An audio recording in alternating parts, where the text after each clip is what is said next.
Assalamualaikum warahmatullahi wabarakatuh. Halo guys, semoga kita semua selalu dalam keadaan sehat ya, dan tetap semangat dalam menggali ilmu pengetahuan dan terus selalu punya rasa ingin tahu tentang hal-hal dan pengalaman-pengalaman baru di dunia pendidikan pastinya. Oke, di video kali ini saya akan membahas tentang salah satu sosok filsuf muslim yang sangat familiar, yaitu Ibnu Sina atau dikenal juga sebagai Avicenna. Di dunia barat, ia dikenal sebagai seorang filsuf, ilmuwan, dan dokter kelahiran Persia. Oh ya, perkenalkan, nama saya Miftahul Jana dari program studi hukum keluarga Islam IAIN SAS Bangka Belitung. Video ini dibuat untuk memenuhi tugas ujian tengah semester yang diampu oleh Ibu Fruzia MH dalam mata kuliah Filsafat Hukum Islam. Nah, bagaimana pembahasannya? Tonton videonya sampai akhir ya.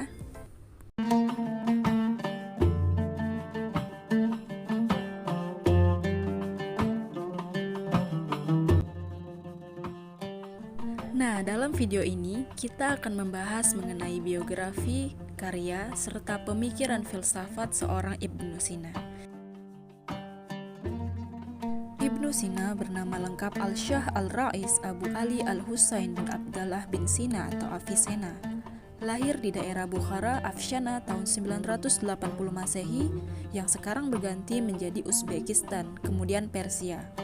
Nama ayah yaitu Abdullah dan ibunya bernama Satareh. Ibnu Sina memiliki saudara laki-laki bernama Mahmud dan seorang istri bernama Yasamin. Ibnu Sina wafat dalam usia 58 tahun karena penyakit dingin atau kuling di Hamzan tahun 428 Hijriah atau 1037 Masehi. Pada usia yang sangat muda yakni 10 tahun, Ibnu Sina telah menghafal Al-Quran dan belajar filsafat, ilmu-ilmu agama Islam, astronomi, matematika, fisika, metafisika, dan logika.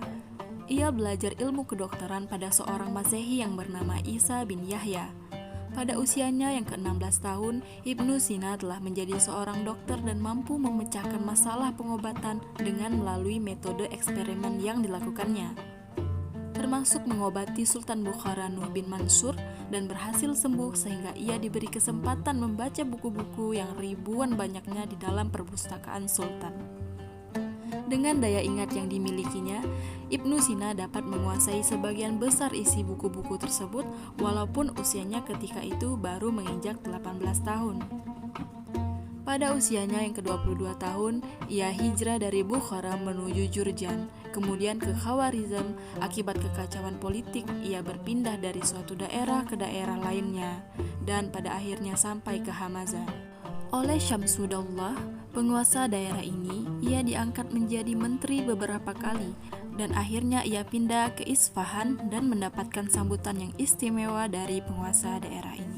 Ibnu Sina memiliki karya-karyanya yang sangat terkenal, di antaranya yaitu Asy-Syifa, An-Najat, Al-Hikmah Al-Masyrikiyah, Al-Qanun atau Canon of Medicine, Al-Sadiyah, Al-Musiqah, Al-Mantiq, Kamus Al-Arabi, Danisnameh, Uyum Al-Hikmah, Mujiz Al-Kabir wa Al-Saghir, Al-Insaf, Al-Hudud, dan Al-Najah. Ibnu Sina mempunyai karyanya yang paling berpengaruh, yaitu The Canon of Medicine dan Ensiklopedia Filosofis, Kitab Al-Syifa atau Kitab Penyembuhan. Dua karya Ibnu Sina ini menjadi warisan dunia kedokteran yang telah diakui dunia barat. Dari kedua kitab yang dibuat tersebut, kitab yang paling berpengaruh yaitu Al-Qanun fi Tibb dan Kitab Al-Syifa. Buku terakhir mengenai kedokteran eksperimentalnya adalah yang terpenting dalam sejarah. Berkat hal tersebut, Avicenna disebutkan sebagai dokter yang pertama yang telah melakukan uji klinis sekaligus pengenalan farmakologi klinis. Berkat karya-karyanya ini, ia dikenal sebagai seorang penulis yang produktif, yang sebagian besar karyanya adalah tentang filosofi dan kedokteran. Bagi banyak orang, dia adalah bapak kedokteran modern. Hingga saat ini karyanya diabadikan dan menjadi kiblat ilmu pengetahuan terutama di bidang ilmu kedokteran. Adapun pemikiran filsafat Ibnu Sina yaitu Al-Fayat, Al-Nubuwah, Al-Nafs, dan Al-Wujud. Al-Faid atau falsafah emansipasi menurut filosofi yaitu suatu pelimpahan yang pada dasarnya terjadi dalam bentuk tunggal dan bertingkat secara mekanis, determinis, yang akhirnya melahirkan alam yang beraneka ragam. Dari yang tunggal pertama lahir yang tunggal kedua, sebagian satu kesatuan, dan yang pertama adalah akal.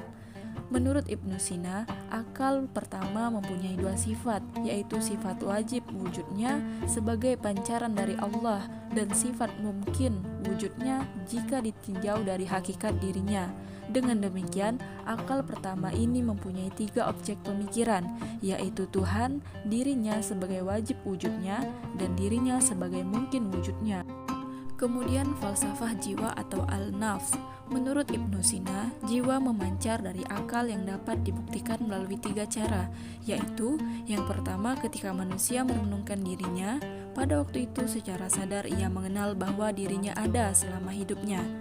Kedua, bila manusia menemukan suatu persoalan dengan menumpahkan segala perhatian terhadap persoalan tersebut, di saat itu ia merasa dirinya bebas dari raga, sehingga ia berani berkata bahwa saya akan berbuat begini tanpa merasa terikat sedikit pun dengan raga.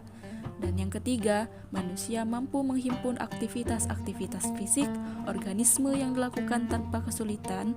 Pengenalan terhadap aktivitas fisik tersebut membuktikan bahwa jiwa itu lain daripada fisik. Kemudian ada falsafah kenabian atau al-nubuwah.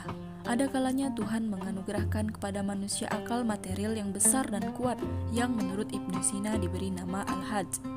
Daya yang ada pada akal material serupa ini sangat kuat, sehingga tanpa melalui latihan, mudah dapat berhubungan dengan akal aktif, dengan mudah dapat menerima cahaya atau wahyu dari Tuhan.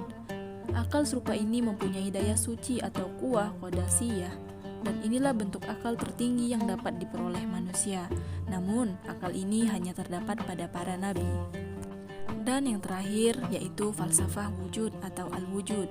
Ibnu Sina dalam masalah wujud memadukan pandangan mutakalimin, Aristoteles dan Neoplatonisme sehingga menjadi suatu model tersendiri dalam menganalisis wujud. Menurut Ibnu Sina, sifat wujudlah yang terpenting dan mempunyai kedudukan di atas segala sifat yang lain termasuk esensi atau mahiyah esensi. Menurut Ibnu Sina, terdapat dalam akal sedangkan wujud terdapat di luar akal. Wujudlah yang membuat tiap esensi yang dalam akal mempunyai kenyataan di luar akal. Tanpa wujud, maka esensi tidak besar artinya. Oleh karena itu, wujud lebih penting daripada esensi. Nah, itulah dia keempat pemikiran filosofi seorang Ibnu Sina. Baiklah teman-teman, itulah pembahasan singkat mengenai biografi, karya, serta pemikiran filsafat seorang Ibnu Sina atau Avicenna. Semoga dengan mengetahui sedikit tentang beliau, kita bisa termotivasi untuk menjadi lebih baik dalam memanfaatkan keadaan dan meningkatkan kualitas diri. Oke, terima kasih telah menonton video ini sampai akhir.